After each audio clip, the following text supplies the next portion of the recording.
Greetings, my name is Chuck Donnelly, and today we're going to learn about the Pikes Peak Area Council of Governments Google Earth browser. This browser will allow you to see proposed road, bridge, and trail projects. You can also see information about population, the environment, and other transportation projects. In your internet browser, you should go and type in www.ppacg.org/tours, T-O-U-R-S.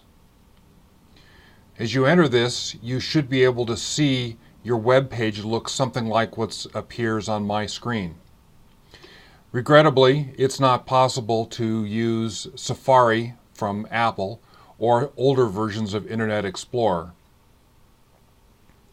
You may need to give permission to your computer to install the plugin for the Google Earth browser, but typically this doesn't require administrative tools. You can just do it yourself. Now you see a map of the Pikes Peak region in the viewer, and off to the left you should see some information that we're going to use to explore a specific interchange project that's proposed at Peterson Air Force Base. First, click on Clear All the checkboxes, then plus up the TIP, which stands for Transportation Improvement Plan, plus up the by year in 2008, and come down until you see the Powers Boulevard at Stewart and Airport. Click on all three of the buttons associated with that. There's a checkbox, there's a legend that looks like 3 lines, and you should see an icon that represents the location of that project. And finally, the airplane, which gives you a tour of that proposed project.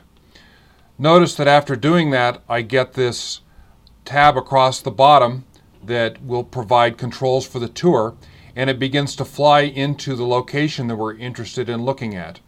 Again, this is an interchange proposed for Peterson Air Force Base. If I want to stop it at some point, I can click on this tour button and hit the pause button, and that will stop the fly-through of this visualization. I'm going to restart it by hitting the triangle, and we'll let it continue to fly through the landscape. You can turn off the yellow button that represents the proposed project by clicking on the legend icon, those 3 lines, and we'll continue to let it fly until it gets to the end of the fly-through visualization. When you're done, you can close the tour and think about looking at another proposed project if you're interested in it. The idea is for this to be a simple way for you to see proposed projects, look at some of the population environmental data associated with the Pikes Peak Area Council of Governments, and just generally learn about your community.